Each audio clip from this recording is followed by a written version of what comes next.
Franklin and Pam Radish of the Capitol Hill Independent Baptist Ministries, photo, handout.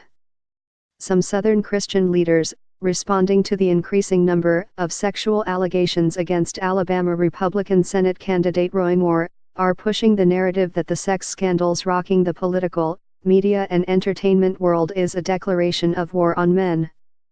One minister, the Reverend Franklin Radish, head of the Capitol Hill Independent Baptist Ministries, said in a recent interview with AL.com, one of Alabama's largest news provider networks, that the accusations were a war on men.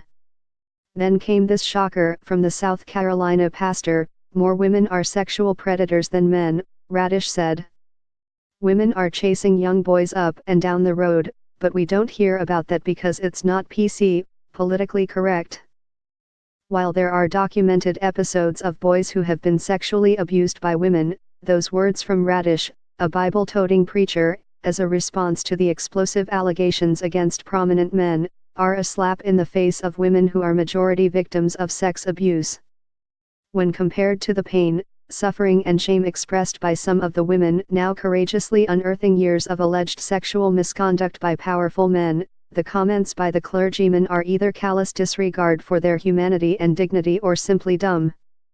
Instead of pouring invectives for cheap political gain on the open wounds of the women who have decided to speak out, we should be humbled and do some soul-searching about the denial of women's humanity that dates to the very founding of this nation.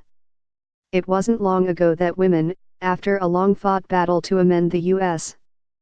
Constitution, were given the right to vote. It is undeniable that men have always dominated and controlled the affairs of this nation, almost in the same vein the men who are now facing accusations lauded incredible power over their alleged victims. In essence, this nation was founded at a time when women were arguably treated as invisible entities. The history of such paternalism, accompanied by the illusions of grandeur demonstrated by powerful men, fed into a perception that any issue regarding women shouldn't be taken seriously.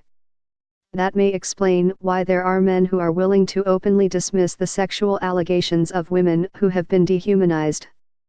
But it would be ahistorical for Radish and others like him to sit here and pretend as if men, not women, have been the victims of abuse, when it's been just the opposite. These women are finally putting names to the faces of the silent agony they have endured for decades. They are not declaring war on men.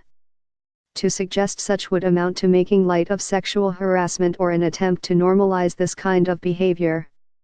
Instead, the women are demonstrating the courage of their convictions, despite the traumatic experience of having to live with that kind of abuse for years.